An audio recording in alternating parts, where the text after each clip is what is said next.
Hell yeah. Yeah. Oh, let's get into this. You ready? You ready, Sharpie and Jose? Yep. Yeah, let's do it. All right. Okay. Jose, yeah. Jose must be doing his thing for a reason. Also, Jose just woke up, bro. We wake up at like 4, fucking start going. Jose's like, God damn, we got a show. Yeah, I don't drink coffee. I'm not there yet. I don't have these energy boosts that you guys do. I'm on the second pot. There you go. Exactly. That makes sense. You know, to anyone out there who's like, is Loshak all yayed up? The answer to that is no, but I probably overdo it on coffee every day, and especially every show, for real. I mean, that shit does kind of work. All right. Jose Bouquet, let's and Sharpie, let's start with Texas, Tampa Bay. Montgomery, Glasnow. Now, you know, Texas, of course, was expecting better, and the late season collapse means they have to play this series, travel to Tampa Bay. Tampa Bay, of course, you know, they know how to get results in the regular season, long term, and in the postseason. Montgomery, his last 4 starts were obviously great. Glasnow, I'm not 100% sure what to make of him during the regular season. Of course, I was usually betting on him or passing. Last start of the year was great, but the 3 before that were crappy, kind of gave up runs, but maybe we give him a pass for all 3 of those appearances. The line is a little bit steep here. Tampa Bay minus 147, around minus 150 or so. I would give the Rays in general a significant bullpen advantage, despite the fact that the season-long bullpen numbers are. Texas has a great bullpen as far as the season-long numbers are concerned. But if you look at recent results, the second half, last 30 days, all that, the Rays really improved with their bullpen, you know, recently in the second half, last 30 days, and I would rate them, you know, right now, maybe, you know, top 3, if not number 1 overall, you know, neck and neck with Milwaukee for the best bullpen currently in baseball. Glasnow, you know, he's had some ups and downs in his career, and his overall record in the postseason is not good. I'm sure you're aware of that, Sharpie. Glasnow has just not been good in the postseason in his career. Now, maybe we throw that out as well. I'm looking at this. I have not bet this. My lean would be to the under in some way, maybe first 5, maybe full game. On the side, I don't know. I don't want to bet against Tampa Bay, but the line just looks too big. I guess with the free play, I take Texas. Right now, before I hear what you have to say, if you gave me a free play on the game, I guess I'd chuck it on the under 7.5. Let's start with you, Jose Bouquet. What do you think about this one?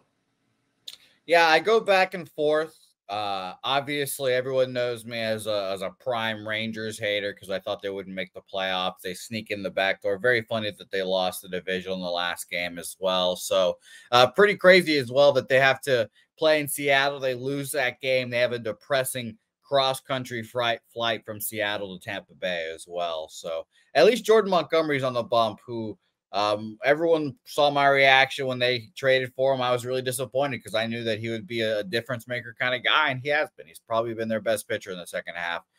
His last 4 games have been great. 6 innings, 5 hits, 1 earned run at Seattle.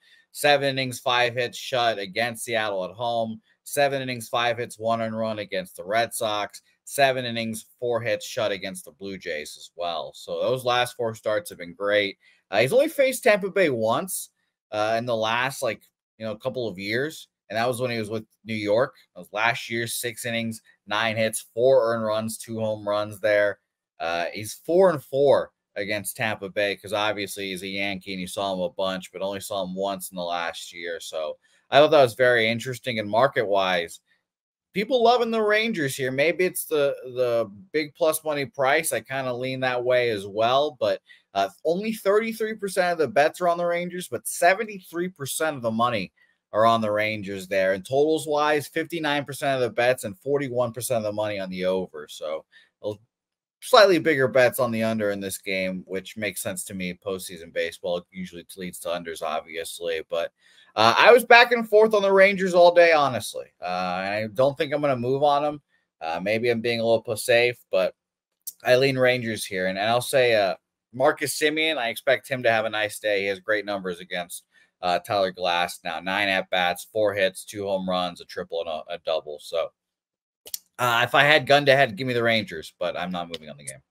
All right. Well, it's interesting. Before we hear what Sharpie has to say, a lot of people in the comment section liking the over. Real American liking the first 5 over. Nate Dogg 420 leans over 7.5.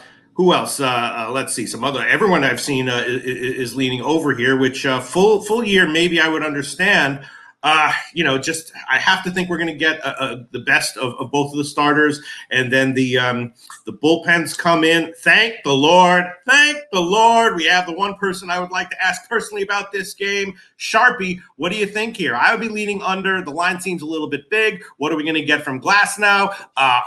Is the Rays superiority when it matters going to show up here? What do you think, Sharpie?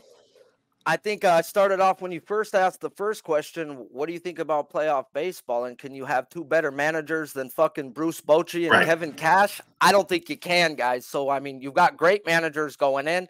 And like you said, Jordan Montgomery faced them a little over a year ago, as a Yankee. I wouldn't bet him as a Yankee because Boone's a jackass. Once he got sent over to St. Louis, made money off of him. Once he got sent over to Texas, made more money off of him. Texas changed him. They changed his pitch mix. They took out his fucking sinker. He's no longer a sinker baller. He's throwing his four seam a lot more. They're making him throw his curveball 25% compared to his changeup 25%. When he was on St. Louis, he was 62% fastball. He's 50% fastball, 50% breaking ball now, and you're getting two different breaking balls. Jordan Montgomery's a different guy since he's gone over to Texas, since Heim has been catching him. So I want to back him. And I'm getting a great number on his K-prop because of past history. I talk about it all the time. They take in past history. He had 2 strikeouts in that 6 innings. You have a bunch of 3 at-bats and 0 strikeouts. Okay, that ain't the same Jordan Montgomery no more. I've got 4.5 strikeouts on Jordan Montgomery at plus 125. Nah. I talk about level of competition all the time. Tampa Bay, their numbers over. If you're going to look at the numbers, and I'm with you, Pete, numbers don't mean shit. Now that we're in the playoffs, they played a bunch of mediocre to bottom of the end rotation lefties over the last month. I tracked 64 guys. They didn't play one motherfucking dude I would bet on. And I will bet on Jordan Montgomery. I think this guy goes 6 solid innings. I think he has a strikeout per inning. My question mark is Glass now. What the fuck is Glass now going to do? They put his props up high like he's going to ball out. And I get it. These Rangers are swing and miss. If we watched them over the last week in must-win games, guys versus guys like Castillo and stuff, they may have struck out 5 times in the first 2 innings, but then they got to him. And then they got to him hard, guys. And I think that's eventually going to happen with Texas. They're going to get to Glass now, just win. And it's just, does Cash pull them before they get to him?